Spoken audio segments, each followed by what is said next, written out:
One of the things I talk about in this empathic communication seminar is how we're very much up in our heads. That's why we pass judgments. And another place we're very much into is our stomach, right? There's two places, in the head and stomach. So this area is where we would like to go to for empathic behavior, empathic communication, etc. However, we're here, we just sort of skip over here. And we're going to talk about that in regard to feelings in a few minutes. And so what I say is that we can picture ourselves like a practical picture of our psyche or our mentality would be something like that demon in the Ramayana, Kabanda. You've heard of him before? Kabanda was a big stomach and a mind and a mouth, so he could eat. Because he had fought with Indra. Actually, previously he was a Gandharva. He was cursed to become like demoniac. And then he was crushed by Indra, and then he said to Indra, how am I going to eat? Indra opened up a mouth in this big ball that was his head and stomach. And I don't know where the heart was. So sometimes I would say that's how we should picture ourselves. A head, a stomach, where's the heart? So empathic communication is to help us connect with the heart and the stomach and all of our needs. I mean, we do have a head need too, so it has to be balanced. Like you talk about yoga, one aspect of yoga is balancing the chakras. You know, you don't want to be down there all the time. Or you don't want to be up here all the time. You want to have all your chakras balanced. So empathic communication is the best way to balance all the chakras. It's better than Kundalini yoga. Okay, so maybe we should start. Okay, so thank you all for coming back on this second day. And today we're going to have a very exciting day. First, I think we'll chant. And then, after that, we'll read a little quote from Prabhupada, and then we'll get to the essence of the seminar. We're going to review a little bit about what we did yesterday, what we learned yesterday, hopefully what we learned yesterday, and then go ahead to the process of empathic communication, the step-by-step process of empathic communication, do some exercises, etc. First, we're going to chant today, Jai Radha Madhava Kunja Bihari, and we're going to try, hopefully, to picture what the words mean in the mantra. You know, Jai Radha Madhava Kunja Bihari. Radha and Madhava, that's Radha and Krishna, are enjoying in the bushes of Vrindavan. Gopi Jana. So Krishna is the pleaser of the gopis. He's the lifter of Govardhan Hill. And you can actually picture Krishna lifting Govardhan Hill with his pinky of his left hand. It's my favorite place. Giribharadhari. Yashoda Nanda, dearmost of Yashoda and the residents of Vrindavan. Jamuna Tiravanachari. So he is enacting his pastimes on the banks of the Yamuna River. So this is a very descriptive. Prabhupada said this particular poem describes Vrindavan, the very life in Vrindavan. So when we chant this poem, and when we chant any other poem, Vaishnava song, or the Maha Mantra, we should be conscious of why we're chanting, what we're chanting. In other words, one of the things I talk about in my seminar about connecting to the holy name is that before we chant, we do a sankalpa. Everybody knows what a sankalpa is? Sankalpa means you sort of determine why you're doing what you're doing today. Like if you're doing a marriage, then the sankalpa would be, you know, we're here on this something day of the moon, day of the year, and all that other nice stuff to perform this marriage of Devi and Das. Usually it's Devi and Das. Nowadays maybe Dasi and Dasi. But anyway, that's so that got to be politically correct nowadays. So we're here. performing this marriage on this particular day. So getting back to the serious point is when we chant the holy name, we should think, why am I chanting? Before you start chanting, what's the reason? What's my reason I am chanting today? In other words, instead of saying I have to chant, it's getting back to the teaching of empathic communication. Instead of saying I have to chant, I'm choosing to chant because of my particular reason today. And every day, you'll have a different reason. You know, some days, it'll be, I just want to go back to Godhead. Other days, it'll be, Krishna, save me. I've been asked to be temple president, and it's too much for me.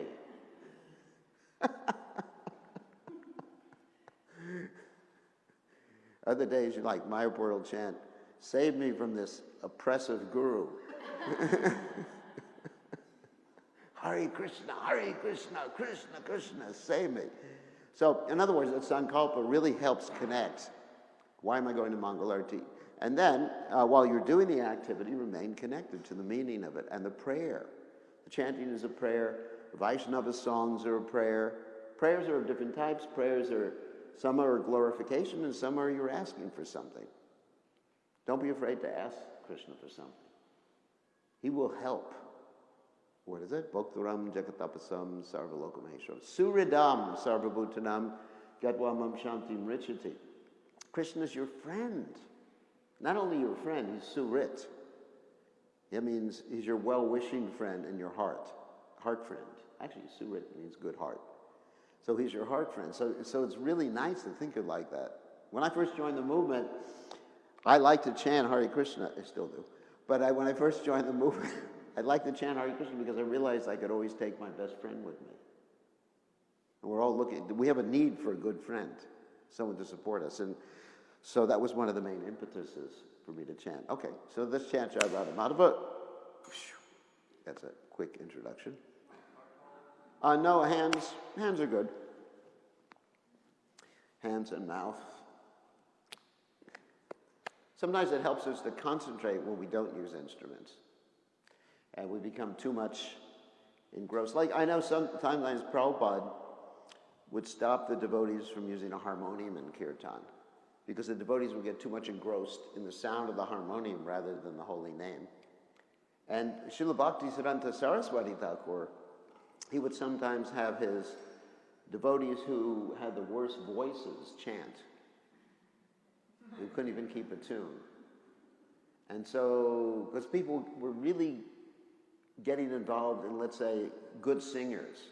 Like sometimes you hear really good singers.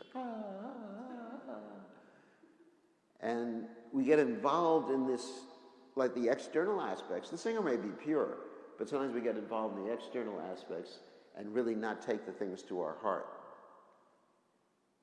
You know, it's more like enjoying the melody. Rather, we should enter into the depths of connection with the holy name.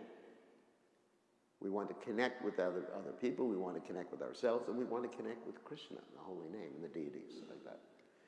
Okay. Jaya Radha Madhava Kunja Bihari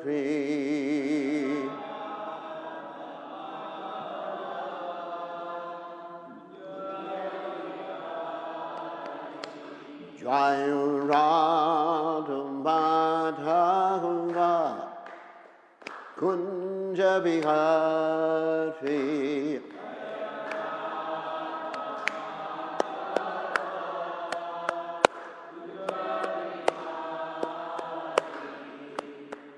Gopi Jana Balaba Iribaru Dhagate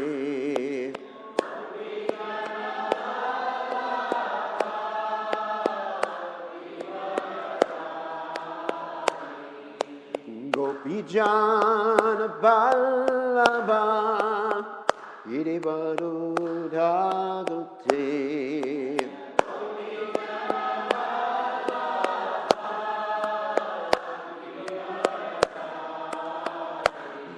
Suranandana Rajajana Ranjana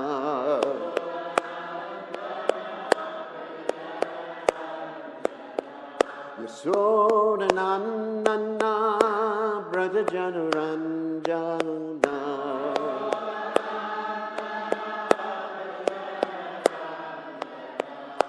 Jamunate Ravanachari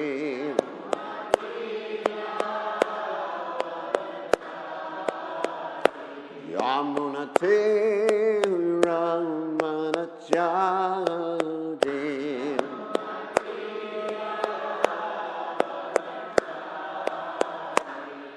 Jai Radha Madhuva Kunja Vihare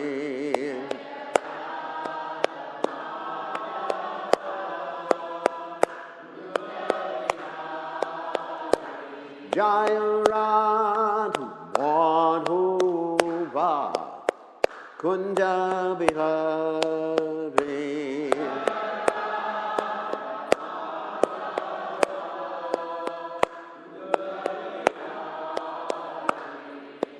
Gopijana Balaba Hirivado Dhagate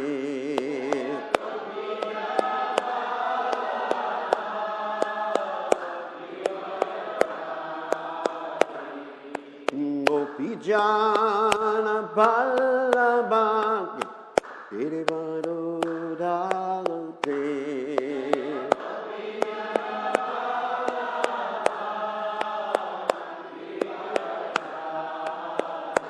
Yasodhanandana Brajajanuranjana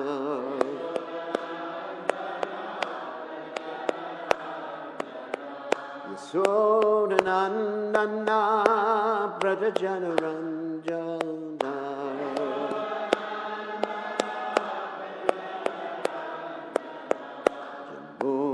Jamunate Ravanachari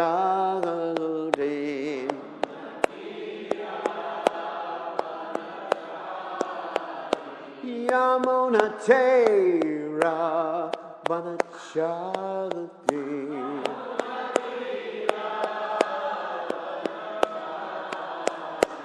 Jai Radha Madhava Kunja Vihare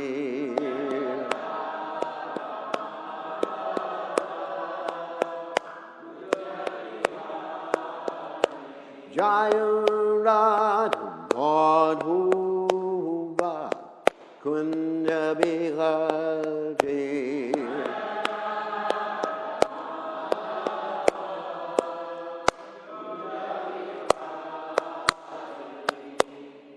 Jai Gaur Premananda Harigol. All glories, the assembled devotees, all glories, the assembled devotees, all glories, the assembled devotees, all glories to Shri Guru and Gauranga Srila Prabhupada Ki Jai Gaur Premananda. Okay, so we'll continue. I just wanted to share with all of you, a realization I had coming here today. And it is partially Krishna conscious. So the realization I had, I was walking here today through the streets of Chicago, and as I told many of you, I went to the university here, Northwestern University.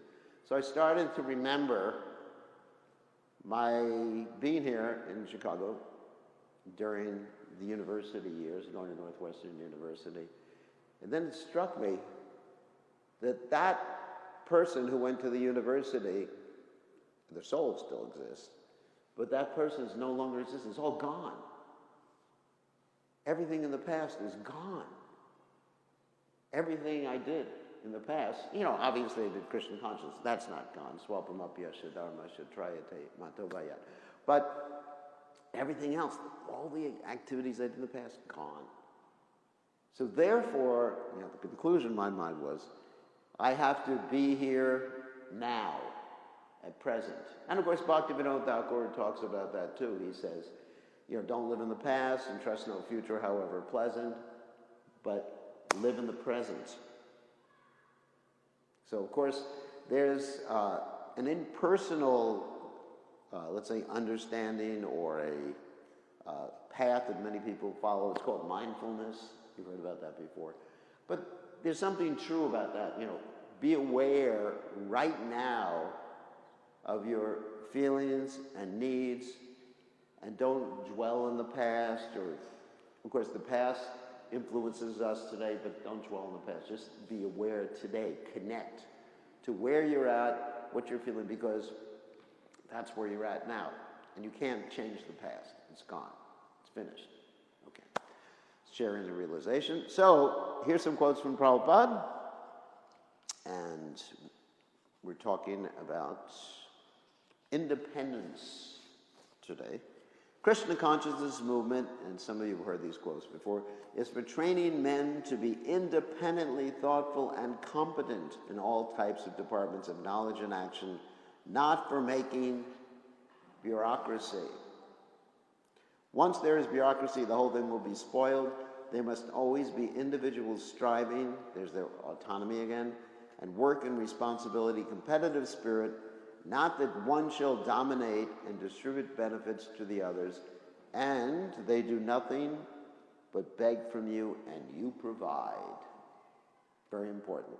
Another point about blind following. So Bhagavad Gita, this is a quote from Prabhupada, from the lecture Prabhupada gave in San Francisco.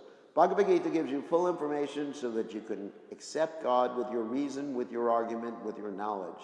It is not blind following. Krishna consciousness is not a sentiment. It is backed by knowledge and practical knowledge. Vijnanam, jnanam vijnanam sahitam.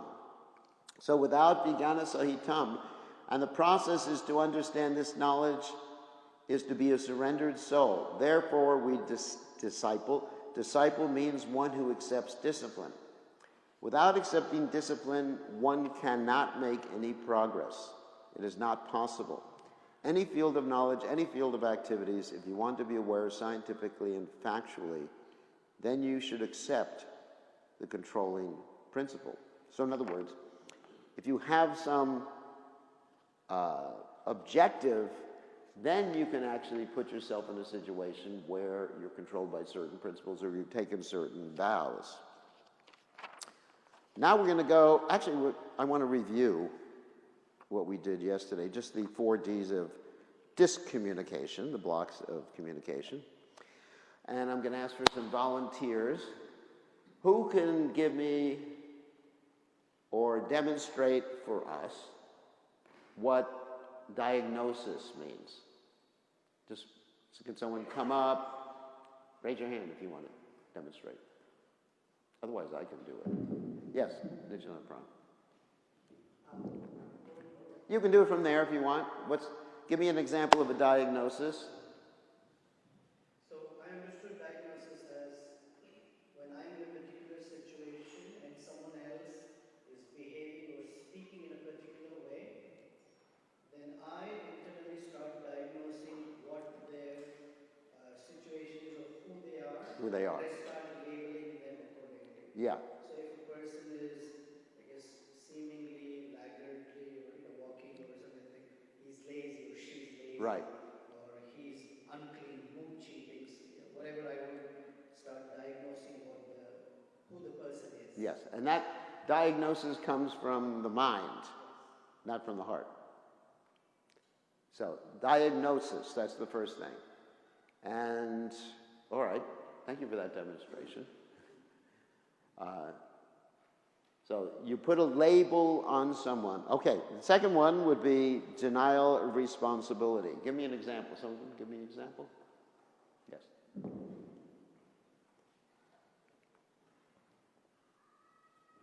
I'm getting angry, I blame it on the other person. Well, you are making me angry. Yeah, I'm making you angry. Okay, that's denial of responsibility. I drink because I'm an alcoholic. You making me angry. You're making me frustrated, etc., like that. Or just following orders. Like the temple president, forgive me. Oh, forgive me. The temple president asked me to do this, to throw you out of the temple. It's not my fault. It's her fault. Okay. And then, of course, we have demands. Anyone think of a demand? I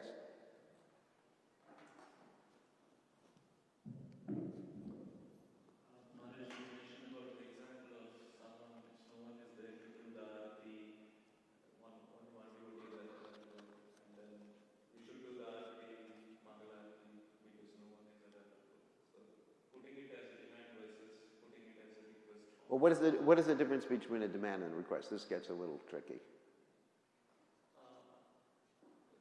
When we put it as a request, the other person has a slight But what's the difference? What's the difference? Let me give you a hint. What's the difference in mentality? We are forcing someone to do it, to do something. Yeah. And what happens if they don't do it? It disconnects relationship. What? That we are okay if they do or they don't. Yeah, you're okay if they do or they don't. So it's the energy at which you say something, not so much the words. Can you do the RT? And if they say, no, I can't do it because I have to, whatever, okay, we'll find someone else or I'll do it. That's a request. And a demand would be, can you do the RT? And they say, no. And then you would say, don't you understand you're getting taken care of in this temple? You made a commitment to do everything, or, to listen to the temple. And Prabhupada says in the Bhagavad Gita that one has to act as if in military discipline. You ever hear that quote before? Military discipline. So you're in the military. And if you're in the military, if you don't listen to your superior officer, what happens? Well, you get put in the jail, the brig, they call it. Or he yells at you. And so in the military, they have this basic training, which we go through. And if you even smile during the basic training, guess what happens? They say, soldier, wipe that smile off your face. Do 100 push-ups. Do we want that in Krishna consciousness? I don't think so. Not really. Okay, so, and then the final one is deserve. What's deserve mean? Yeah.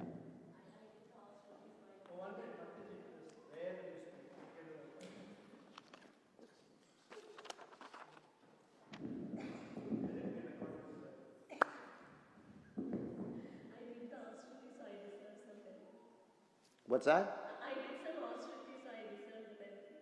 Yes. I deserve a reward, or you deserve to be punished. Remember?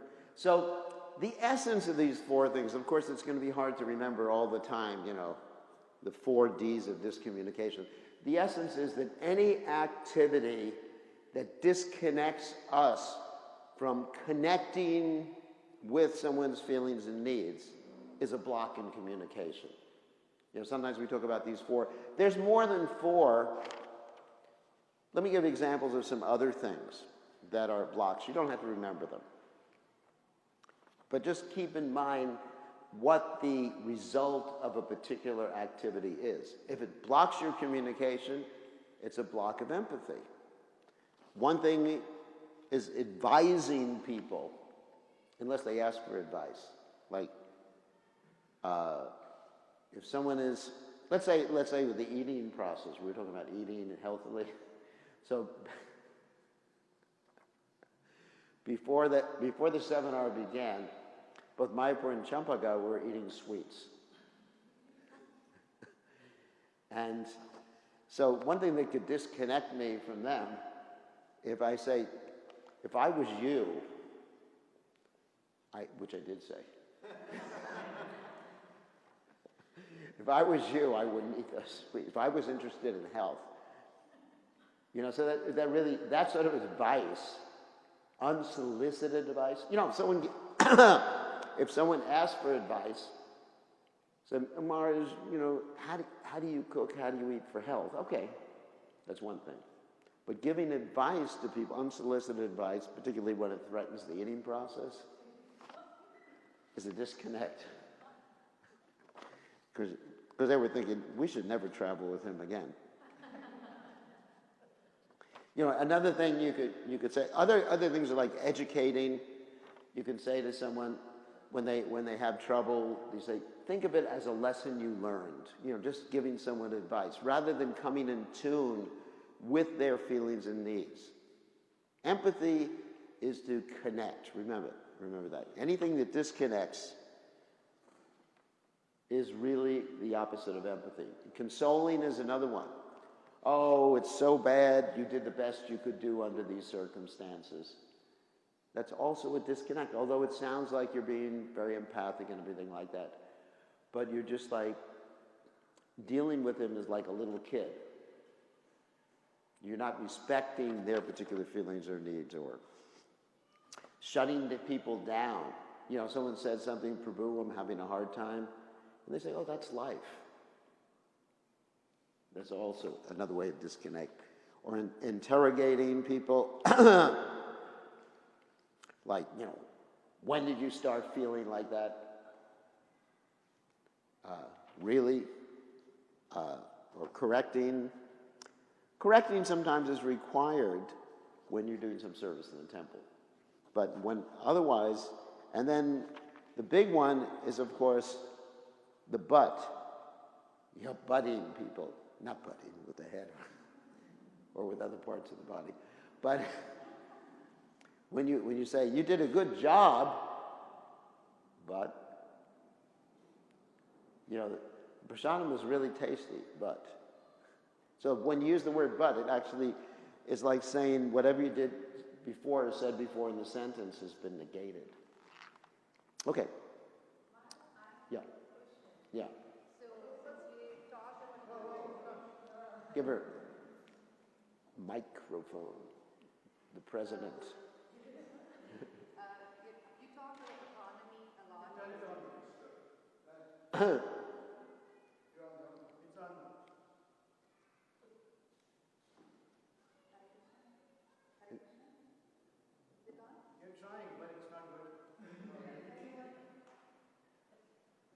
Okay. Just speak loudly. Yeah, I have a lot of voice. So you have been talking about autonomy. I understood that. But living in a community, where does this whole accountability, because our movement is all about you need to be accountable. So how do you understand accountability in context? Well, it all has to be based on choosing to be accountable. You know, you've made a choice to join here, and this is part of the social contract, or written or unwritten contract. Sometimes things need to be in writing. Otherwise, there's so much room for confusion and conflicts that can't be resolved. Like you mentioned to me yesterday, that when you sponsor an R1 worker here, for those of you who don't know what an R1 worker is, that's a temporary religious worker visa. And many people sometimes come with temporary religious worker visas because they want to exploit the economic development in America. So when she sponsors an R1 worker, she makes them sign a contract. This is what's required. So everything's very clear. And they've agreed to do it. So they have volunteered to do it, and that's their obligation. So it's better to have, like in an organization, to have that for every member who lives in the temple? Like not, because there are ones, Yeah. there are visas, so it's easy to make those kind of contracts because they are coming on a contract. Mm-hmm. But for instance, an American young lady or a young man want to join the temple, usually there's no contract they're writing or signing. Yeah, but the expectation should be very clear. If they're not clear, I mean, we were talking about this yesterday too, that people join the Hare Krishna movement and the expectation, unspoken expectation, is that they will be taken care of from the womb to the tomb. You understand what that means? That they have nothing to worry about the rest of their lives. Prasadam will always be there. Their clothes will always be ironed. Isn't it everything will be taken care of? I mean, it's a perfect life. You don't have to worry about finances. You don't have to worry about money. Wow. There's a problem with that too, because when you're in a situation like that, you become dysfunctional after some time. You know, after 20 years. In the army, it happens all the time. When people join an army and they're taken care of like that, and they get out and they can't figure out how to function in the real world. So, in any case, when people are in the temple, there should be written down, my belief is there should be written down expectations, responsibilities, and what they'll get out of it, isn't it? So they don't have unrealistic expectations, and you don't have unrealistic expectations from them. Thank you. Otherwise, there can be conflict.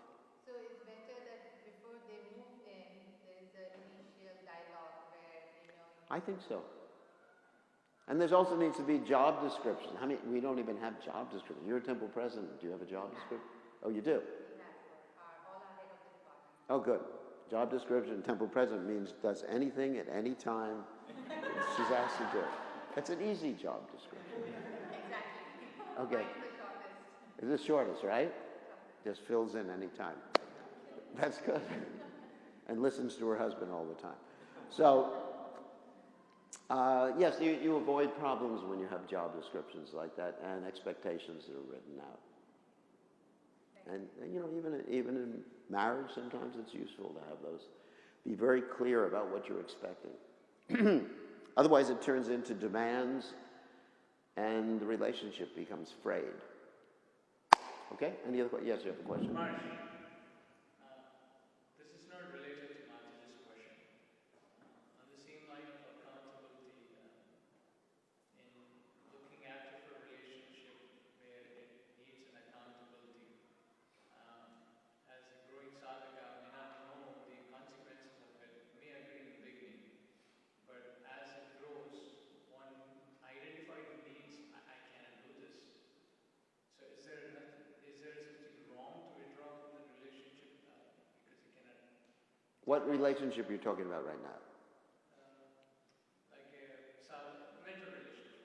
Oh, mentor relationship. Yes, not, well, we're not talking about the guru relationship, just mentor. Yeah, sometimes it may be required because the mentor, the relationship with the mentor is not fulfilling your particular needs. And you may not be fulfilling the mentor's particular needs in terms of that relationship either, so it may require a change. I mean, but that has to all be talked about. And the expectations in mentorship should also be very clear.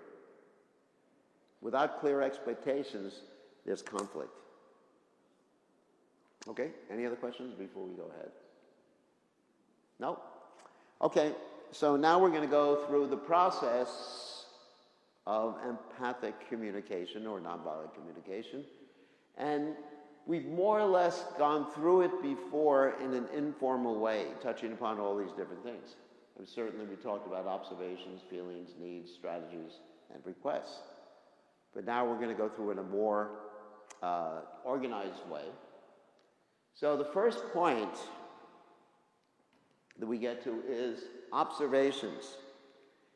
When it's a process by which we can analyze our needs and try to satisfy or fulfill our needs through different strategies. But the first aspect is you observe something in a non-judgmental way. For example, what is the temperature in this room? Temperature in this room, whatever it is, I don't have a thermometer, but if I had a thermometer, you say the temperature in this room is so many degrees centigrade, so many degrees Fahrenheit. That's an observation. As there was one detective show on television a number of years ago, before any of you were born, and there was a sergeant called Sergeant Friday. I don't know if anyone saw this. You did. And what he would say when he was interviewing people, he said, "Just the facts, ma'am." Anyone remember that? Just the facts. Don't tell me your impression. Don't tell me what you think of anything. Just the facts. So it's very specific, and you don't judge anything. Just specifically what happened, when it happened. Later on, we'll get to the feelings. So I'm going to ask some questions here. There's certain statements that may be factual statements or observations, or they may be evaluations or judgments. 1, John, he's not a devotee. No, that's not part of it. John was angry with me yesterday for no reason. Why? It's not being specific, It's not, well, specific in what way? for no reason. No reason, and there's another reason why it's a judgment. Angry. How do you know someone's angry?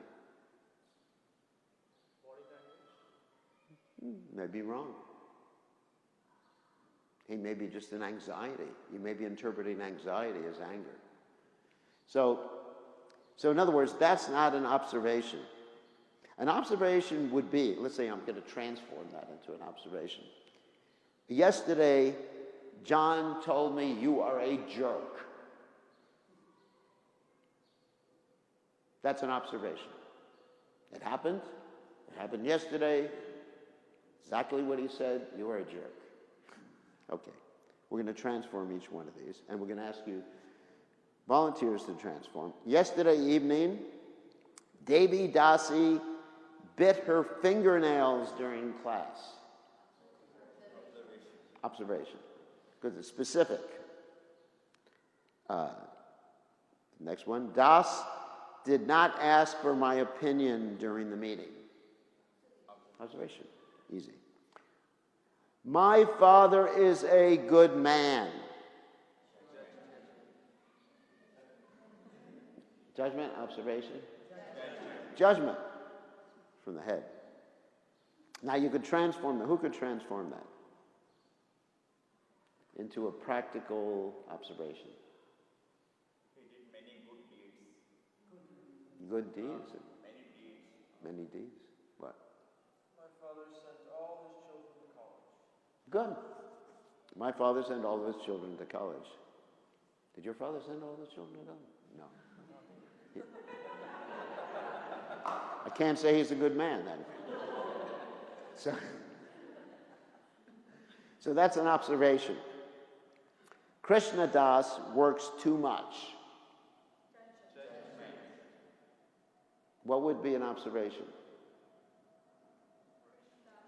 I see Krishna Das work busy with many activities throughout the day. That's not really specific. Krishna Das works for 18 hours a day. Today, Krishna Das worked a lot. What's a lot? Picked up many hours of service. What's that? Yesterday, Krishna Das worked from 8 a.m. to 9 p.m. Okay, that's an observation. Very specific. Not he works a lot. Anytime you use the word a lot, sometimes, always, these are not observations. Not. Das is aggressive.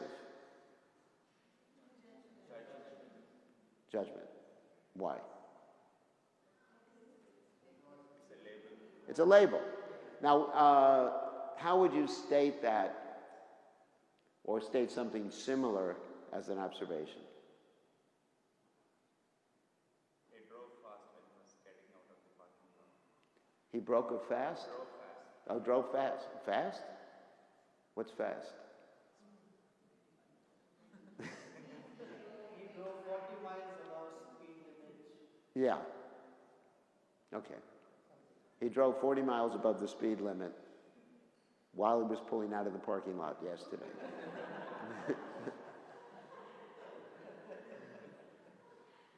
Okay. Devi Dasi was first in line every day of this week. Observation. Das often doesn't brush his teeth. Is what? Judgment. Why? Often. Okay, so how would you put that? Observation as an observation. Now, often, you wouldn't use the word often as an observation. That's a judgment, yeah. Usually, often, seldom, these are all judgments. These are judgments, yeah. I would say, I have never seen Das brush his teeth. That's true. We don't see many people. Or, Das's toothbrush has not been touched for 3 weeks. I've observed it. What's that? Maharaj, it seems like at the point of speaking or communicating, rather than using a generalized words, it seems it's necessary of discriminating and speaking to the point. It seems very Yeah. discriminating power, again analyzed to deeper degree of more of goodness is Yeah. Just making an observation, just seeing things without passing judgment. Yeah.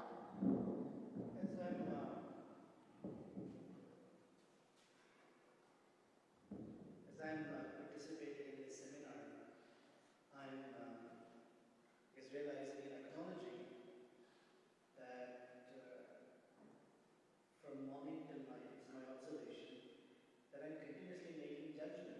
Mm-hmm. And it's sort of almost like not who we are, but who I am. The words like often, usually, in my mind I observe something, but then there's the judgment so close to it right away. Mm-hmm. That pretty much all day I'm making judgments about other people. Yeah, and that ultimately, when you make a judgment, Das never brushes his teeth, then that's really Das's Muchi. He's disgusting. He smells bad. There's all these things that come from that one particular judgment there. And then you disconnect yourself from Das.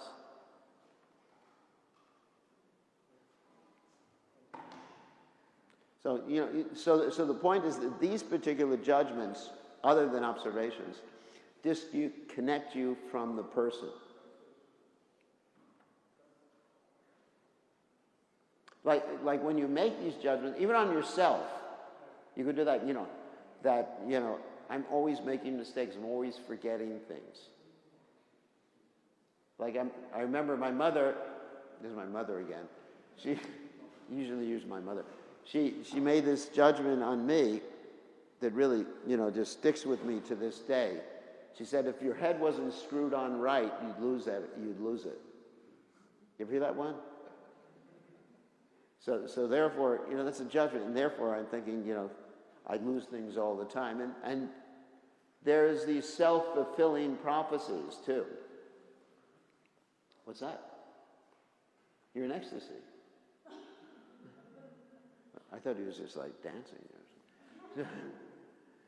See, that was a judgment. So these self-fulfilling prophecies, when you actually make a judgment on people or they make it on themselves, sometimes they live up to that judgment. He's crazy.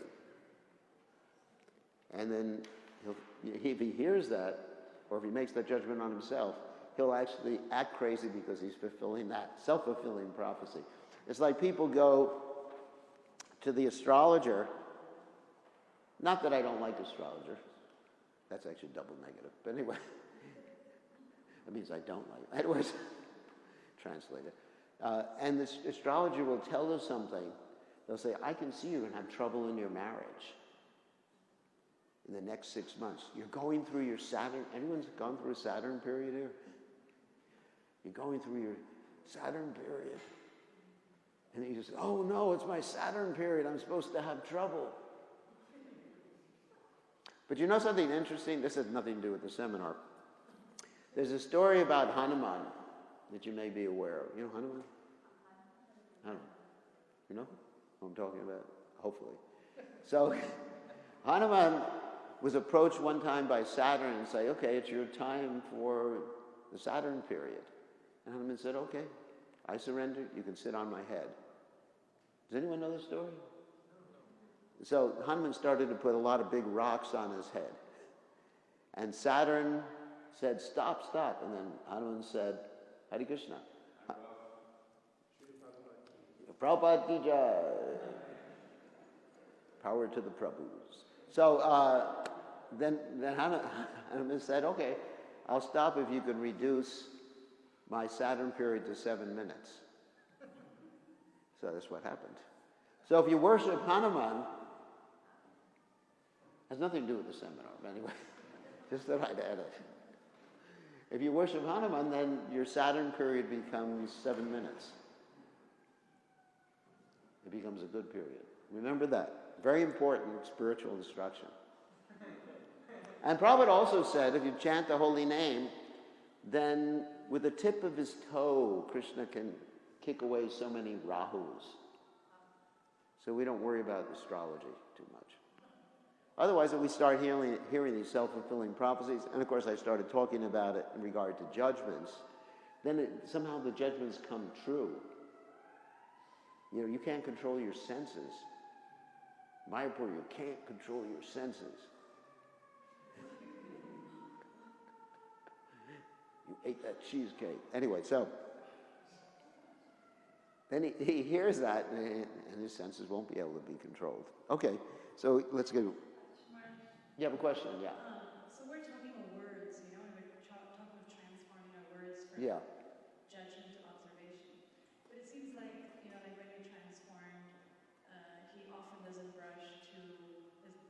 We didn't see him. We didn't see him brushing. I mean, there's still, it seems like there's still that judgment, you know, even though the words have transformed. Yeah, no, there's still, there could be a judgment. But then we have to go through the rest of the process. Like, when I saw, we'll just skip ahead for a second. When I saw that Das didn't touch his toothbrush for 3 years, that, I'm not going to pay for his dentist. I'm feeling disgusted because I have a need for cleanliness and I want the devotees to be cared for properly. So I'm taking responsibility. And we're talking more of a consciousness of judgment. It's a consciousness, not the words, but word-shaped consciousness. We think in language. I mean, I'll give you my practical realization about thinking in language. For example, generally I speak English. I'm also bilingual. I speak Spanish. So when I go to South America, I go to Mexico, and I start speaking Spanish, I really get into it for a day or two, I start thinking in Spanish. And the personality changes. You know, I start wanting to do the Spanish dances and everything, flamenco and everything. No, not really. But, and those of you, many of you are bilingual. You know, you speak Hindi and English. You know, if you're here a long time, you start thinking in English, and your personality is different. Because language shapes consciousness. So words are important, even though it's the feeling behind the words that's important, but the word, it's actually, it goes in both directions. Words are important. Like if you, let's say if you like someone, let's say let's take for example, you know, theoretically, if I like Mayapur, if I said, you're a demon, if I say it enough times, you know, really start to think he's a demon. He looks like, you look with that beard, you know, he hasn't shaved his face in a long time. And the hair, you know. And he just looks, the shape of his face is just really bad, you know. Because you use the same words. I mean, just like a famous politician who should remain nameless. He calls people liars, you know, negative things on Twitter. And after a while, you tell a lie. Anyway, you tell a lie enough times, it becomes true in people's minds. That's his technique. You know, fake news, fake news, fake news. And after a while, oh, fake news. CNN is fake news or whatever. I'm not saying it's real news. All I'm saying is it works. You've actually affected someone's consciousness. So words are important, although it's the feeling. Whoops. Uh-oh. That's incompetent. It's incompetent. All right. Let's see, another one. The temple president complains when I talk to her.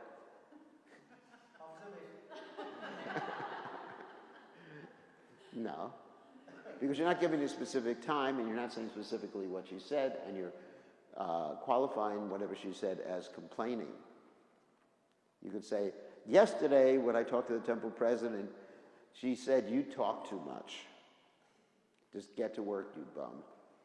So that, In this temple, it's the other way around. The temple president talks a lot. so that's a judgment too.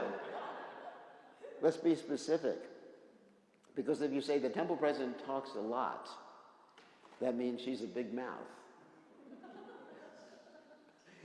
You're putting a label, you know, if I hear that about you, she talks a lot. As soon as you said that, I'm thinking differently about you. I'm thinking differently about you now. I'm thinking I better not talk to her anymore. Because she talks a lot.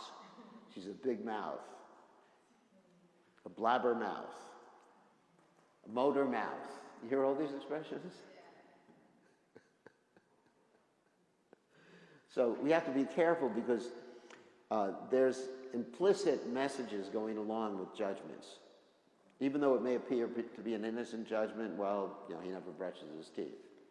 The implicit message is he's moochy, he's dirty, he's disgusting. So that's why it's dangerous to do these things if we're trying to connect to people. If we're not trying to connect to people, that's fine. We have to be honest about what we're trying to do, our sankalpa there. Then go ahead and make judgments. If you're having fun, go ahead and have fun. Okay, so I want to go around the room and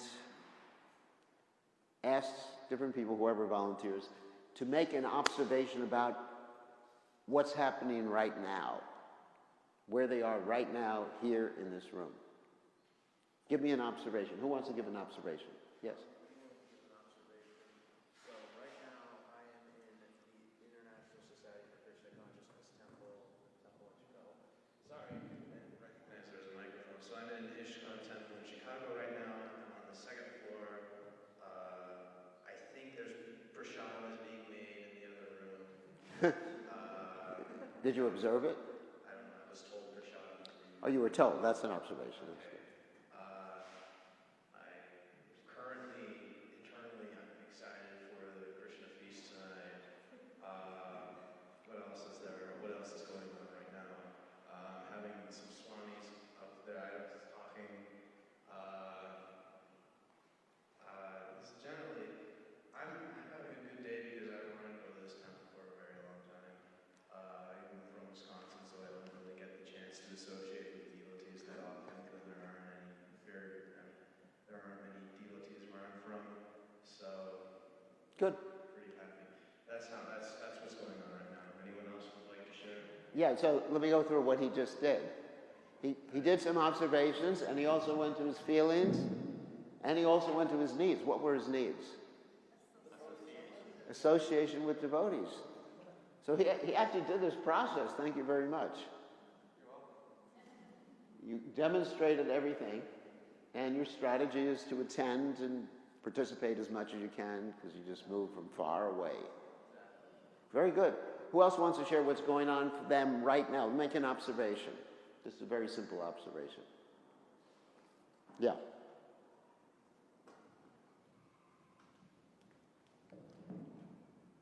The chant of the needs it's been repeatedly falling down and not being stable. Repeatedly? How many times did it fall down? 2 times. 2 times, okay. That's an observation. It fell down 2 times, and your disciple fixed it right now. How do you know he's my disciple?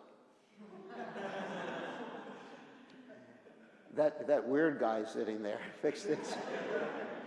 That's a judgment. I'll tell you something really funny that happened about judgments. I was having cataract surgery, and they gave me this sedative, which happened to be truth serum, sodium pentothal. That was one of, I don't really know what that is.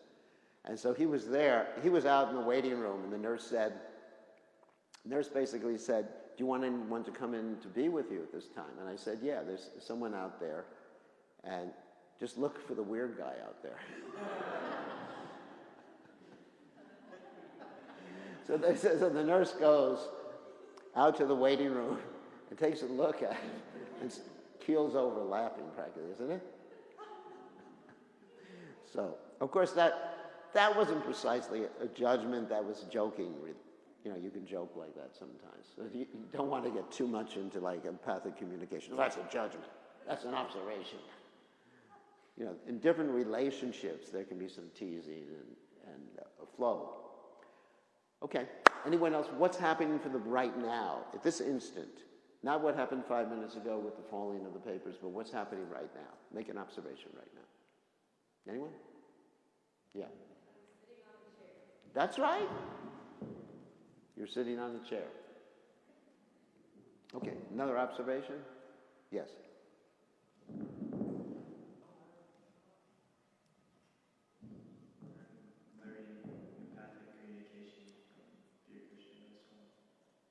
Yeah, I guess that's good. Okay, another one? Birds are chirping outside and ventures. There's a bird chirping outside. That's good. Okay, just one more. Any other observations? Not wearing socks. What's that? I am not wearing any socks. That's an observation. You're abusing my pretender. That's a judgment. That's a judgment. So when he says that, that means I'm an abuser. That's the way it gets translated. I abuse people like him, who are weird. So, okay. So let's go quickly. So the second component, we make an observation, and then we go to our feelings. Now, as I mentioned before, feelings are from the heart. And I'm trying to get my list of feelings so you get an idea. We got a lot of feelings, and most of it, these are feeling charts, which you don't need to keep with you, because if you did, you'd be really weird. That's a judgment. So, here are some feelings that we will feel if our needs are met. Just to give you an idea, and there's at least 100 of them in this chart. Usually we have a very small vocabulary of feelings. You know, I'm happy, I'm sad. Okay. And that's about it. But there's this unbelievable number of feelings. I'll just give you an example. I'm absorbed, I'm adventurous, I'm affectionate, I'm alert, I'm alive, I'm amazed, I'm amused, animated, I'm appreciative, I'm ardent, astonished, breathless, enlivened, invigorated, involved, serene. It's like all the colors in the spectrum. And the unpleasant feelings are things like I'm afraid, I'm aloof, I'm angry, I'm dull, I'm leery, I'm startled, I'm surprised, I'm terrified, I'm tired, I'm panicky, I'm hesitant. So you got all these amazing feelings, just like you have colors in the spectrum. And to become or be empathic means to learn the language of feelings. So, okay, so let's go around the room and ask, how do you feel right now? Just one word. Who wants to volunteer? Yes. Yeah. Good. Enthusiastic. That's a joke. I'm feeling hungry. You're feeling hungry? That's good. Okay. I haven't had lunch yet. You're feeling hungry. Very good. That's a feeling. Okay. Another one? We just want one word. I'm thirsty. You're thirsty. Okay. Here we go. Did you pass this to her?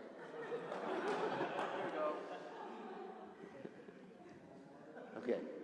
Hungry I can't satisfy, I'm sorry. Who was another feeling? Yes. What? Happy. Happy. That's good. That's one word feeling. Excited.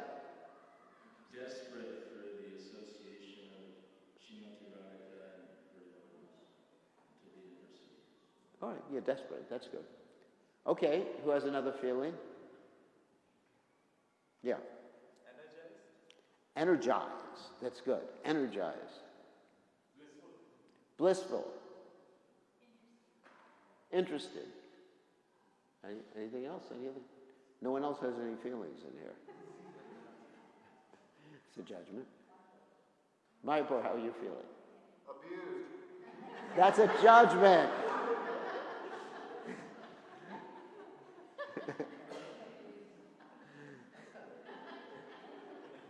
A feeling would be sad, depressed, hopeless.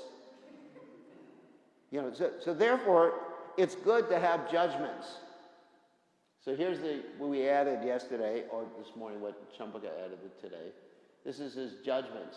So if he says, I'm feeling abused, that's his judgment, and I'm an abuser. Then it goes down to he has a need for compassionate dealings, right? So that's how I would deal with it. If he says, I feel abused, I would say, you have a need for compassion. You have a need for love, for understanding. You feel better? No. Okay.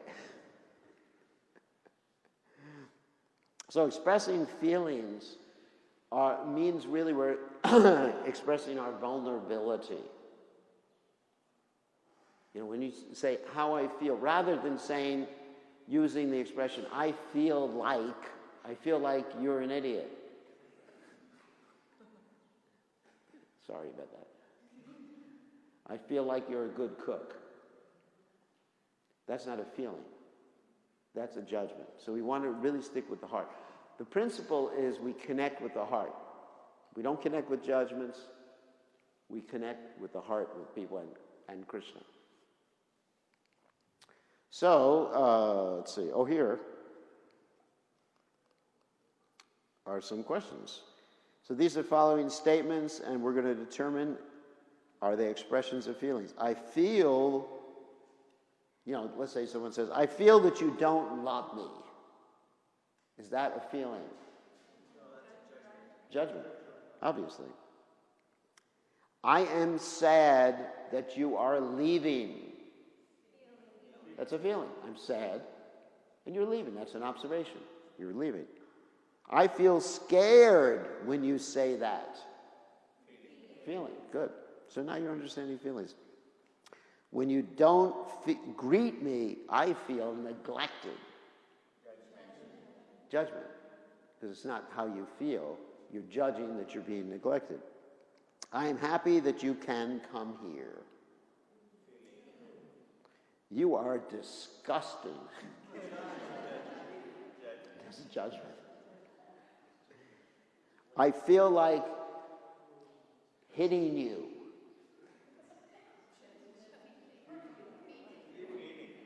What? Hitting, not hating. Hitting you. I feel like hitting you. No. Like hitting. It's not a feeling. I feel angry. Therefore, I want to hit you. Okay, I feel misunderstood. Judgment. I feel good about what you did for me. Feeling.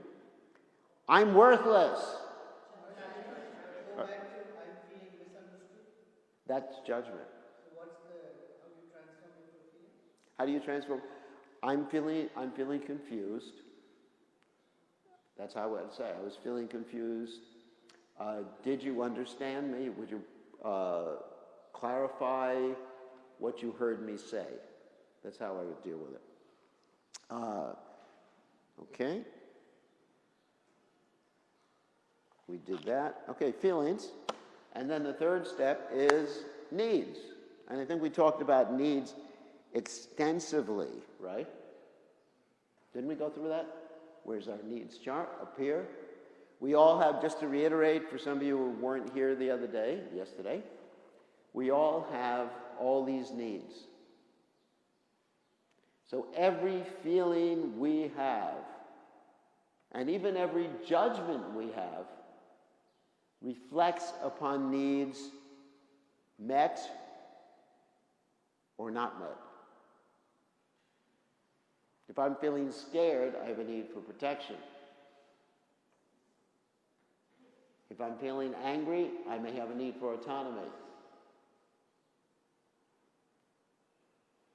If I'm feeling that my life has no meaning,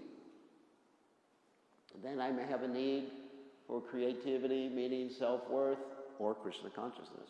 Obviously, Krishna consciousness. Okay? We talked needs, we got into, and we also talked about requests, right? Requests are the opposite of demands. So this goes in two ways, with others and with ourselves. This chart goes in two ways. So when we're dealing with ourselves, self-empathy, remember I did the 4-chair exercise yesterday? Those of you who were here? When someone, Nityananda Pran, insulted me, that's a judgment. When he said, you were whatever he said, isn't it? You stupid old man. So, when he said that, let's go through the observation.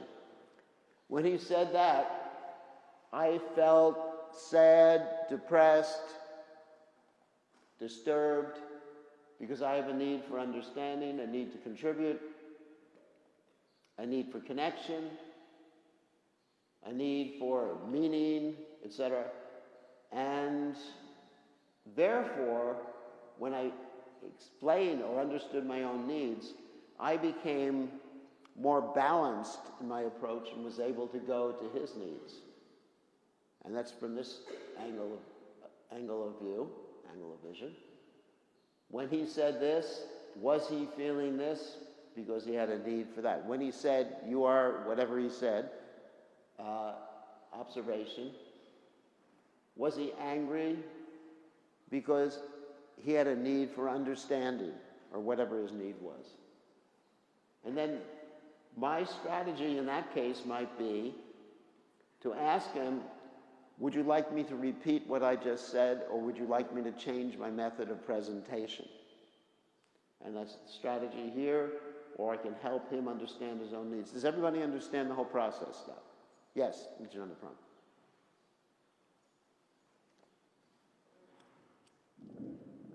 Until a few minutes ago, I was understanding it as that in yesterday's 4-chair example, Yeah. when you you recognized what you were feeling Mm-hmm. and what were your needs, then the strategy is how you go about making sure your needs are met. Yeah. Is that what? Yeah, I would meet my own needs either internally or seek some other method of meeting my own needs in a strategy. And at the same time, My strategy at that particular point was doing it internally, recognizing my own needs. That was enough for me. But in many cases, you know, if I had a need for understanding, let's give an example. If I had a need for understanding, a need for love, then maybe I'd get a pet. It's actually funny. It's actually true that there's psychological studies that people with pets, I'm not telling you all get pets, it's moochie. That's a judgment. But there's studies that people who have pets, or people who have good relationships, you know, if you don't have a good relationship with your wife, get a dog. But anyway, so there's studies that illustrate people live longer, on the average of 5 to 7 years longer, when they have someone or something that they could love. So anyway, I'm not going to get a pet. I already have enough.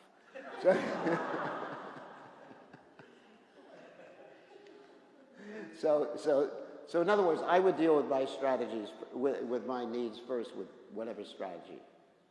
at the same time you were thinking of me, because I had said some things Yeah. you were trying to understand my feelings. After I dealt with my own feelings and needs. And then you were thinking of how my needs would be facilitated. And Yes. you would ask the question of, do you want me to repeat it again? Would you like Right. to change my method, etc.? Mhm. So is that? That's it. But first, the point I was making yesterday is, first you have to take care of your own needs. Like if you're hungry, if you're thirsty, if something is really bothering you because of lack of something, it's going to be hard to be empathic with other people. Like, let's say right now, if I was very tired, then it would be hard to be thinking of even the subject matter of what I'm presenting, what to speak of being empathic with other people. But, you know, when I brought that water over to her, it fulfilled my need to help people, to connect with people.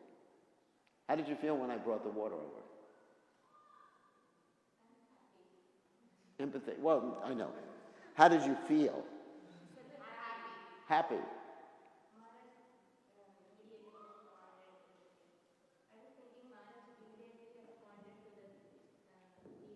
Yes. And what need did that fulfill?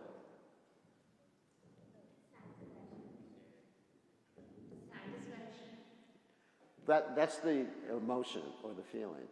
But you have one of these basic needs. Let me read some of them. Acceptance or community or love, support, trust. No. What? No. Love. That's a big need. And I hate to admit, even sannyasis have that need. But there's different strategies. It's not that all the ladies say, wow, there's a candidate. Anyway, so, let's look up, what's your birthday, Maharaj?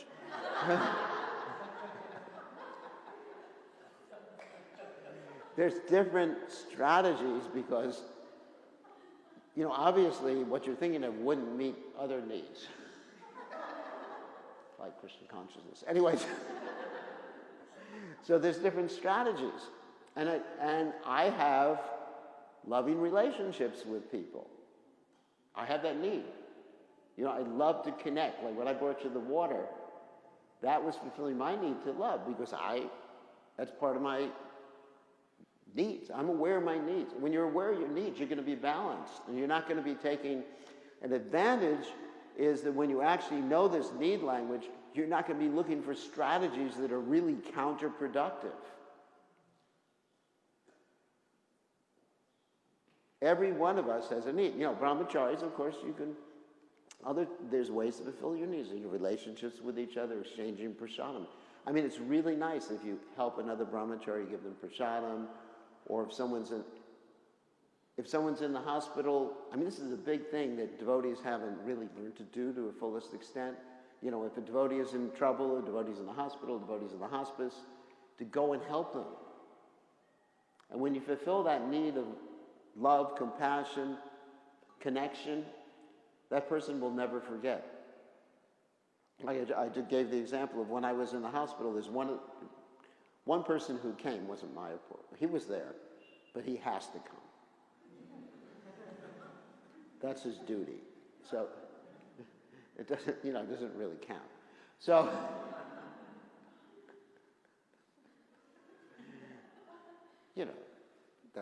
he's vowed to do it. So anyway, when someone came who I didn't expect to come and I didn't ask to come, it was a very intense bonding experience when they did that. And I just wow, that really fulfilled my need for connection, for love, for relationship. So anyway, important point. So who has another question about this before we go on? About the process. Before we can try to be empathic with others' needs, we got to take care of our own needs. You can skip over some of these steps. Sometimes you go directly to the needs. Sometimes you go to the judgments and you connect that to the needs. But the main thing is to make strategies or to facilitate, when you're being compassionate with others, strategies for them understanding their strategies to fulfill their needs, and then people will be happy, satisfied, peaceful, and be able to execute Krishna consciousness, if that happens to be their desire. So, any questions? Yes. Yes, temple president. That's a judgment. When Yeah. you were giving the example, your own personal example of the need that you have to be in a relationship and feel love. But in devotees, different individuals' need for love is expressed in different ways. Yes. So when one is reciprocating and the person who is receiving may not understand, that's a loving gesture from the other person. So what's happening there in that sense? We don't have to understand it. There's no need of going up here. When someone does something for you, without being asked, or let's say if it's a request or it's a voluntary thing like that, then you actually feel good inside. Even if you don't put a label on it, like, oh, this is love. Not that you have to do that all the time. That makes life kind of weird. You know, if you keep saying to everybody, I have a need for love, I have a need for this, you fulfilled my need for companionship, you fulfilled my need for play, for fun. You know, life gets really weird. But to be aware that we have basic needs and not be vulnerable. To admit, you know, I have that need for companionship. I also have a need for autonomy. You know, just it means being able to be aware and being able to admit it. Okay? We have another question back there.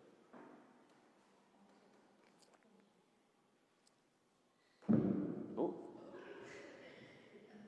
So, Maharaj, I wanted to know when we are connecting, so it's between two people. So, one thing is that, like the example that you were giving her water. Mm-hmm. So, in that way, there's a connection between two people.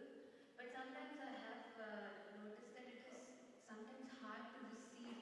Like some people just like to give and give and give, like they want to serve others, but then they have issue in accepting things. I think that I have that kind of a, I guess, a problem. Mm-hmm. But like, how is it? Like, is it a need or what's behind what's happening? So. Well, we have a need to reciprocate with others. Reciprocal relationships with others. So is it possible that it can be missing in some people? Yes. Not the need is missing, but they may not be aware of it. They may be conditioned in such a way that they're in denial of a need. We talked about that yesterday with Maslow's quotes. You know, we're in denial that we have a specific need. Then it can come out as some psychological aberration even. For example, I mean, I was with Marshall Rosenberg for some time, and I saw him deal with people who had what we normally diagnose as psychological problems, which is really interesting. And I asked him about this, and he said one of the problems in psychology is that people are diagnosing. There's this thing in psychology called the DSM, the Diagnostic Manual. And generally, the psychologist or a psychiatrist, they want to put a label on people. Well, he's a manic depressive, he's a, whatever. They put the label on someone, and then they see this person as the label. Even the doctors who are dealing with physical illnesses, they go into the hospital and they don't treat you like a person sometimes. They say, oh, there's a cancer sitting in that bed. There was actually an interesting movie a while ago called Patch Adams. Has anyone seen that movie? No. It's about a doctor who treated people like people. Did you see the movie? No. Anyway. Yeah, Robin Williams. And I met the actual doctor myself. And he was like that in real life. So he treated people like people, and he had much better results than when he treated people as diseases. So in psychology, many times, you treat people in terms of the diagnosis, whereas in many cases, unless there's some physiological thing going on, in many cases, it's just unmet needs. And the person is in denial, or the circumstances don't allow the person to fulfill their particular needs for one reason or another. And I saw Marshall Rosenberg deal with people with psychological challenges, and they were able to overcome them or deal with them or become normalized because they became aware of their needs. Yes?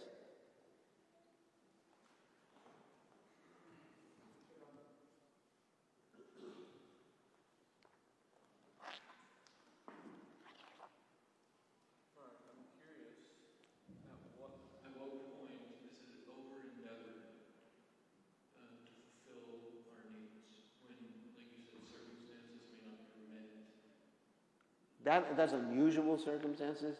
If you think outside the box, there will, I can't say always, but there'll generally, in most cases, be a way to fulfill a need. I mean, give me an example, if you are willing, of a need that you can't fulfill as a brahmachari. Marriage is not a need. Let me make it clear. Marriage is not a need. You all did things that weren't needed to do that. And you wasted your human form of life. Because autonomy goes away. I know. No, marriage is a strategy that some people choose, I mean, joking aside, some people choose to fulfill needs. It's a general strategy, nothing wrong with it. They choose it for fulfilling certain needs, companionship, other things. Autonomy, forget about, like you said. Let's take away that way. No, not really. Because if you have a marriage where there's no autonomy, then you have a very bad marriage. Something that's going to maybe break apart. There has to be respect for each person, trust in a marriage for a marriage to work. So give me an example. Let's say a brahmachari, hypothetical brahmachari. Let's just say healthy diet, for instance. Healthy what? Healthy diet.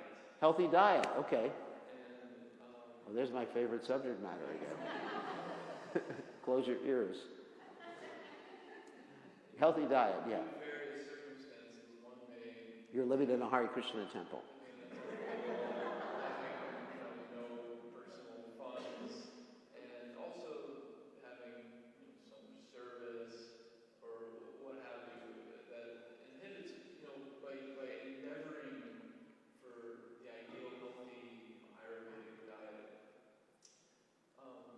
You have to one may have to sacrifice so many other things. So at what point is that an over endeavor to fulfill that need for that? Well, what you have to do, not have to do, what you could do as a strategy, you go to your friendly local temple president. There's a label there, friendly, compassionate, Whatever solution you give, I'm going to come to you. open-minded. Anyways, that's good. All these it's making her feel more compassionate and open-minded, like that. It's manipulative. What I just did is very manipulative. Oh, you're very compassionate. You're very open-minded.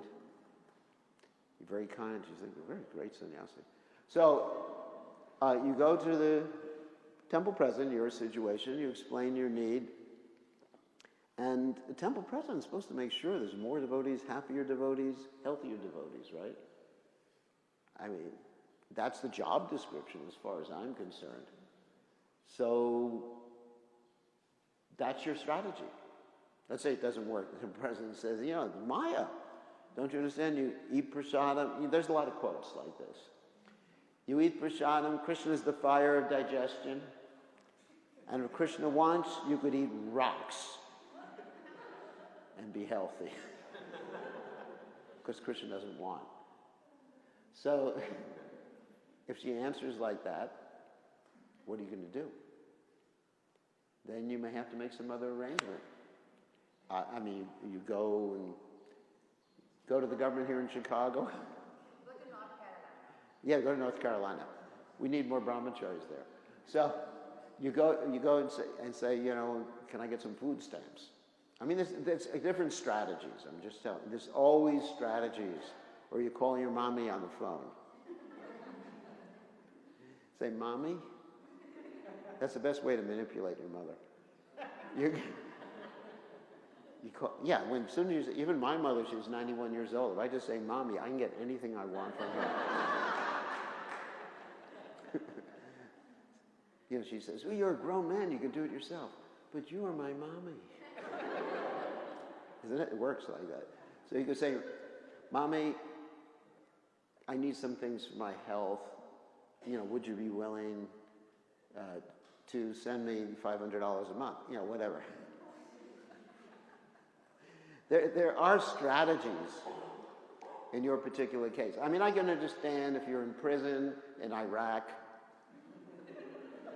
but the Hare Krishna temple is not like a prison in Iraq. Hopefully not. I mean, in my life, I have always been able to find strategies to fulfill my needs. And I was a brahmachari for so many years, living in ashram, sharing clothes, not having to match a pair of socks for years. You know, because you get a big bin with all of your clothes in it, and you just pick out in the morning. You don't have time to pick out the same color. But I always found that I'll give the example. I was in New Vrindavan, and I was assisting his father was Shruta Kirti, as I mentioned before, assisting his father to cook. I had a need for healthy prasadam. And all we got in New Vrindavan, those who were in Gitanagari know the story, all we got in New Vrindavan was oat water in the morning. Not even the oats. That was breakfast. Oat water. And the oat water was coming from the oats that were for horses. Because they didn't want to spend money on human oats, you know, so we buy this big, like, 100-pound bags of oats for horses. And in the morning, they just, like, put 2 cups in for 200 devotees. So anyway,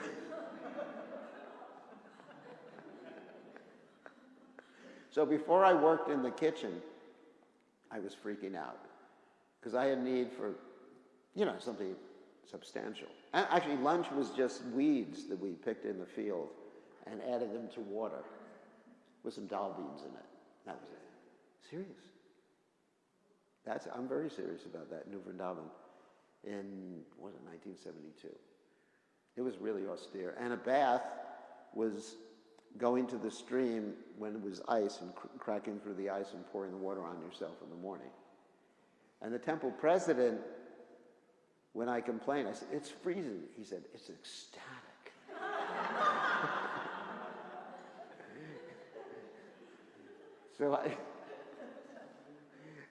And when I got sick one day and tried to sleep a little extra, he started beating me with a stick. Anyway, you think it's bad here. It's really bad. So I had a need for something tasty and food like that. So first of all, I wasn't working in the kitchen. So then, first thing that I do is go through the deity garbage. Yeah, because they prepared nice things for the deities, like mangoes and everything like that.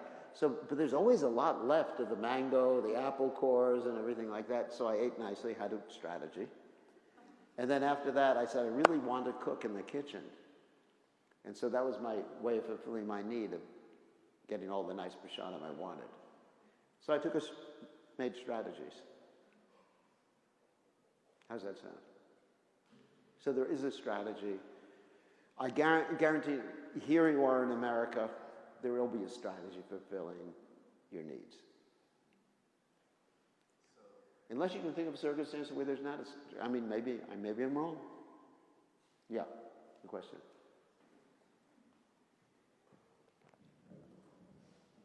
Going back to the topic of diagnosing people. Yeah. I have education and work experience in human resources. Yes. You know, there are very good tools that, cost, thousands of dollars that companies get when they're recruiting people. And they really, my experiences, you put these leaders through these leadership assessments, and they're actually on the ball in terms of Yeah. their performance, and the leaders don't even have feedback, really. It's just a diagnostic tool that they went through. Yeah. So it's not a self-fulfilling prophecy. So there's all this thing about, type A personality and extrovert. It seems like actually these labels are correct in some cases. Well, yeah, in the business world, you don't need to, but you can do those things and they can help. But we're not teaching management right now. We're teaching with connecting to people. I'm not teaching you how to manage your corporation or how to manage, but how to connect to people. Isn't it true then also in the devotee world that, for example, there could be type A personalities, in our community that People have, I would, rather than using type A personalities, et cetera, like that, I would say people have different propensities and abilities. I'd be reluctant to use those designations in a devotee community. There's a better way to deal with it in terms of someone's inclinations, abilities, skill set like that. Or you can say that someone has a body like a Brahmin, Kshatriya, Vaishya, Shudra. There's that type of designation. It's useful sometimes in management. But in connecting to people, if I see someone as a Brahmin, Vaishya, Kshatriya, Shudra, I'm disconnected on a personal basis from that person. I need to see that person as a spirit soul connected to Krishna. Sarvapadi vinir muktam tadvatrena nirmalam rishikena rishikesha sevanam bhakti rishate. In different roles, yes, we do need to use these designations. Just practical world. I mean, like, there's men and there's women, and there's a different bathroom for each of the sexes. That's fine. That's practical management. But when I'm talking to you, just practically, when I'm talking to you, I'm not seeing you as your designation. I'm not seeing you as a woman. I'm seeing you as a spirit soul that I'm trying to help bring to Krishna. Not bring to Krishna because you're already Krishna conscious, but connect you with this teaching here. That's how I'm seeing. And I think that's how devotees should see beyond the body when they're dealing with each other. And if we're dealing with people as their bodies, then we're racist or sexist or whatever. We have to see the soul within the body. And so part of our job, apart from all these designations that we have in the temple, temple president and everything like that, is to connect to people. Our real business is to connect to people. That will bring people. That's what brought me to Krishna consciousness when Prabhupada connected with me. It's connection. That's what we're looking for. And yes, sometimes in management designations, type A personality. What type am I? Zero personality. All right, so, yes, you have another question.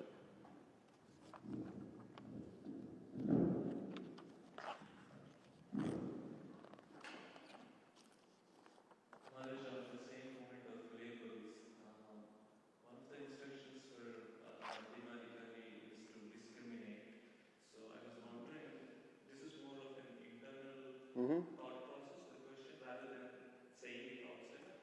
What is this process of discrimination? For me, it is more of like putting the labels. So how do I discriminate without putting the labels or whatever you're teaching right now? Well, you discriminate in terms of what activities you're talking about. In terms of social interaction, or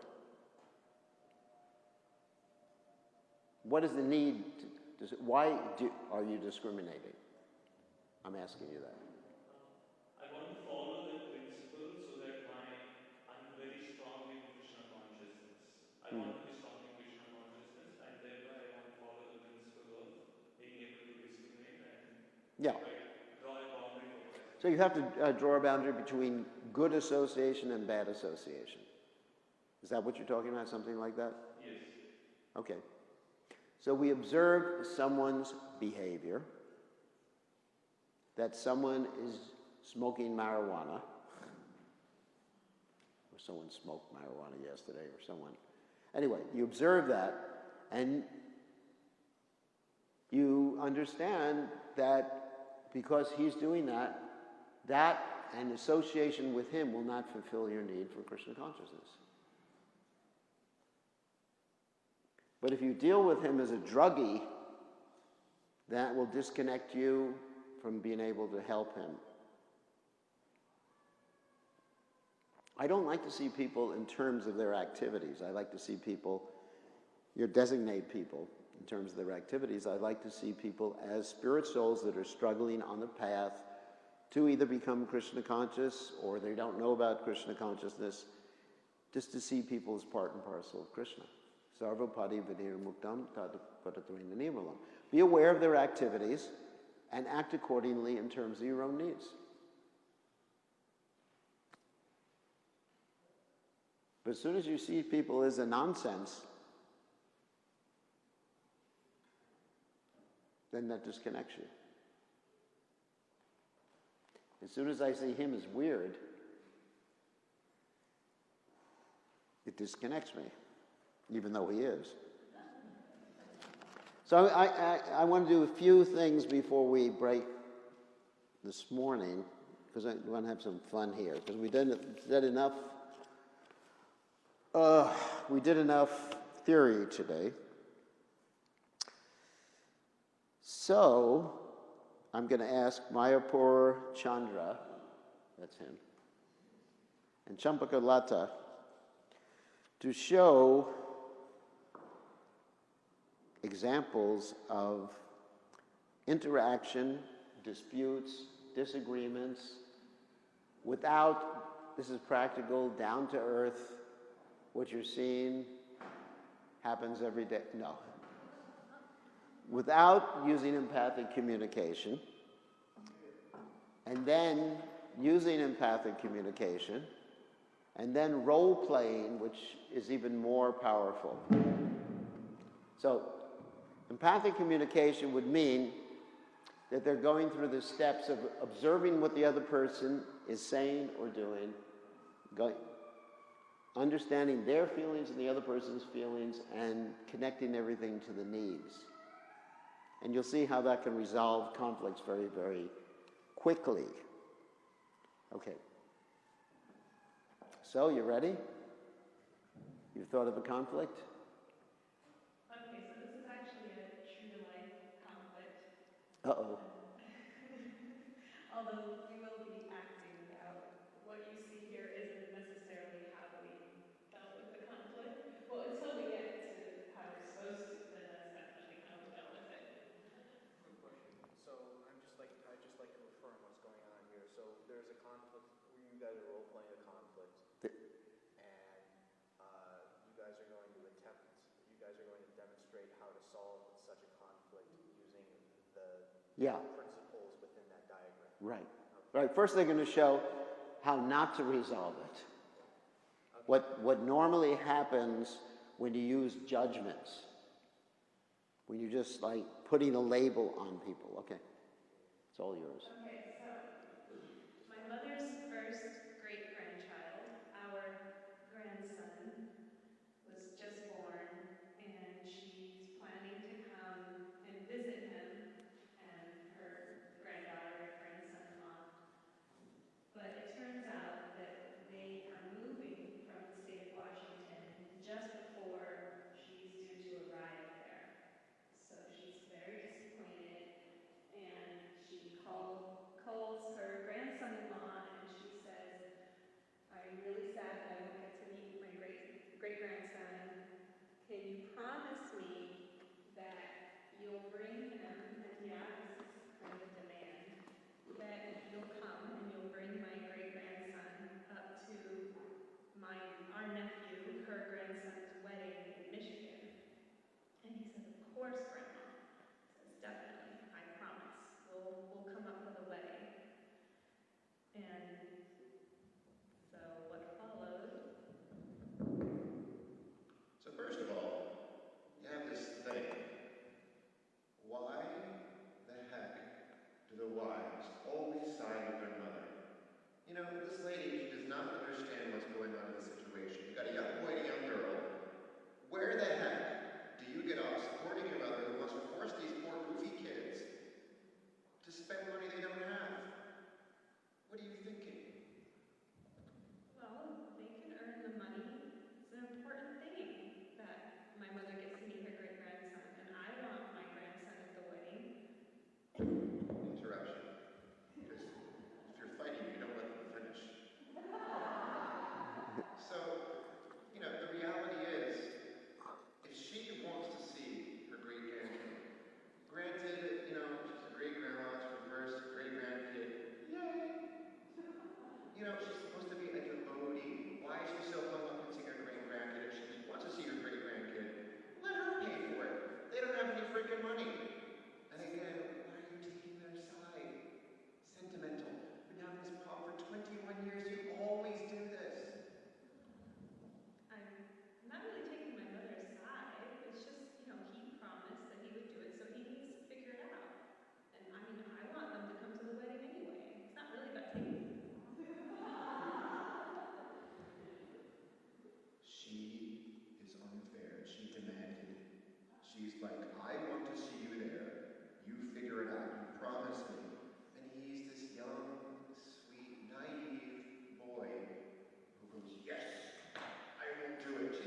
All right?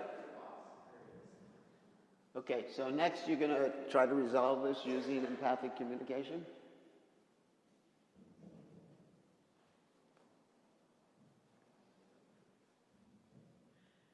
Okay, well, our practice fight was actually much worse. he said to me, he said, for 21 years you've been siding with your mother and not letting me have any say-so. And I said, how can you make a generalization like that? Now you're lying about our whole marriage. So it actually was worse. Okay, so empathic communication.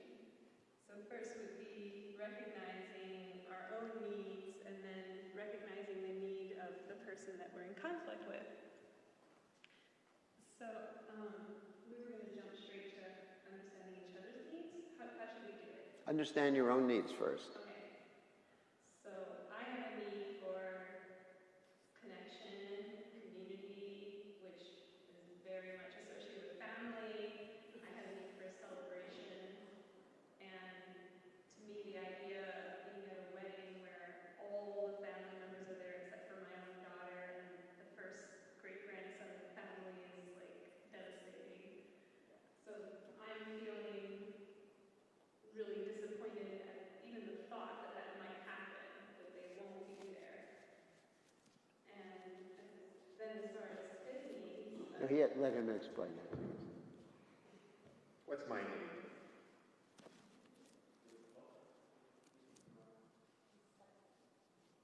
I want to see these people respected, and I have a desire for myself that people are respected. To me, that's very important, that their autonomy and that they're not being commanded to do something, that they're being respected. For me, for myself, seeing that that wasn't happening was switching off any sort of compassion and empathy, because I was just too frustrated. Why isn't this person understanding my need to see them respected? so you were basically feeling empathic towards your son-in-law and daughter that financially this would be a struggle for them, considering they just moved twice and he doesn't have an established job and they just had a baby, and how are they going to pay several $100s to go to a wedding? So it wasn't really your own needs, but like feeling their need for autonomy and space and time to figure their lives out before they're pressured to do things. Good. Is that right? I'm going to step into your shoes. And yeah, now that she's understood your needs, then you can understand her needs and you process your own needs. So I'm going to step into your shoes and do that. I'm a mother, and I have my one daughter, only one child.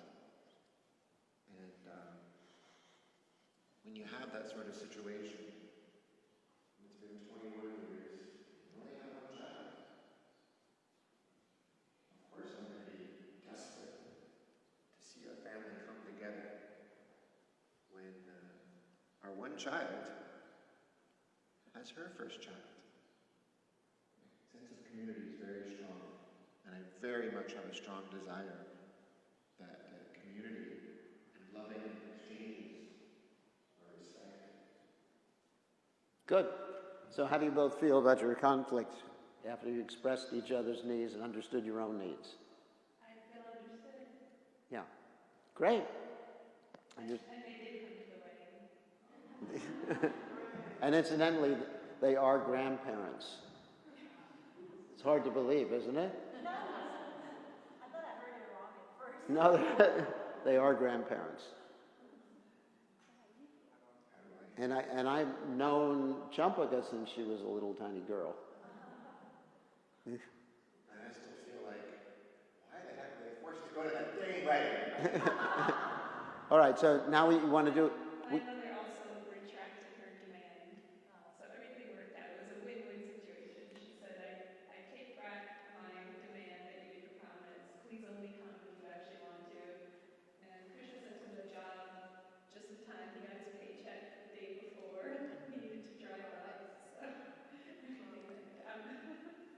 So now we're going to show a very powerful means of understanding each other's needs and feelings. We're going to do role playing. Role playing means that you look at the world through someone else's eyes. This is very, very powerful. Whenever you're having a conflict with someone, it's sometimes useful to do it. Sometimes if the conflict is too heavy, you have to wait before doing this. Sometimes you can have someone else play the part of the person you're having the conflict with. It's a very powerful technique. So right now, Mayapur is going to become Champaka. You got a sorry?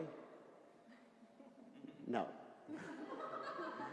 And Champaka is going to become Mayapur, and they're going to take each other's positions, and then in this way they will understand each other's needs. You got it? Okay, ready, set, go. You have to do this. I just tease.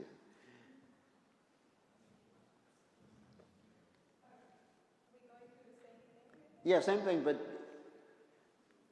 as each other. You are Mayapur now.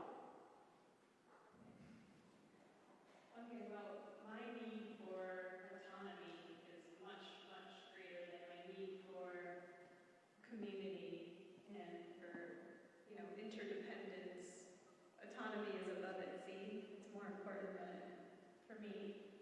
And so not being told that I have to do such and such by my mother-in-law is pretty important to me. I need to make my own decisions in life and not have my mother-in-law telling me how to live my life, or especially not telling me how to live my life through my wife. Whew. That's a tough one.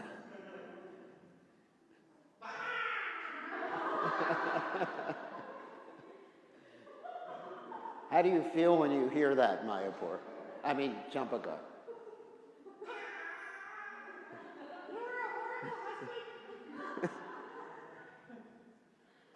How are you feeling? I'm sad because I don't feel that my need for acceptance and community is being appreciated. How about understanding? That's a big one. For understanding. Sad. So, all right, so you express that to her. I'm sad because my needs for this, and that. And Champaka, when you hear about his needs and his feelings, how do you feel? You're Mayapur now, anyway. I feel that I want to hear him out and try to understand, her, and try to be a friend. All right, good. See, as soon as he starts expressing it in terms of feelings and needs, then the other party really feels that they want to hear it. And Champaka's acting like a man right now.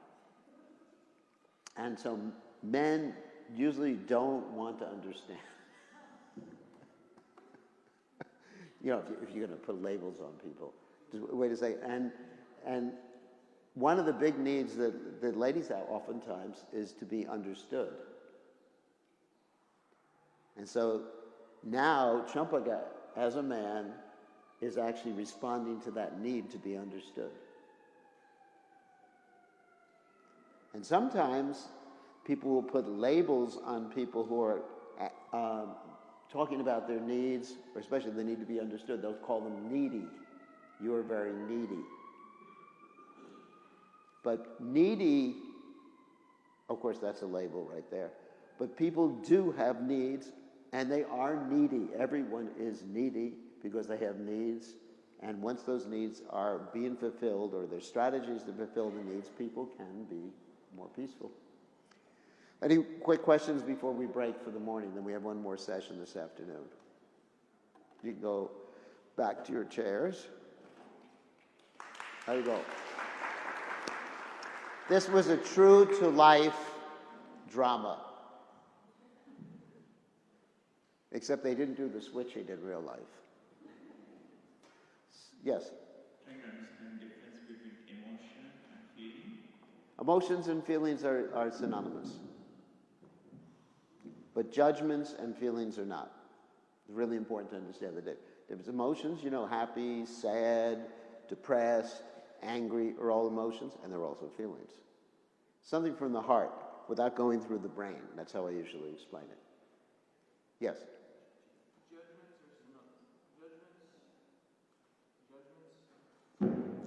are synonymous with diagnosis. Yeah. Some form of diagnoses. And judgments are expressions of unfulfilled needs. Try to remember that. That's why we have the chart like this. It's important to be aware of judgments. We mentioned yesterday, don't think that judgments are bad. They're good. Like, what is the example I used yesterday? Does anyone remember? Car light. Like a car light. It says your oil is low. It tells you something has to be attended to. So we become aware of our judgments, aware of our feelings, and we can go to the needs. And by fulfilling our needs, or working to fulfill our needs, we can be stable and happy and able to pursue Krishna consciousness year after year and eventually go back to Godhead, hopefully.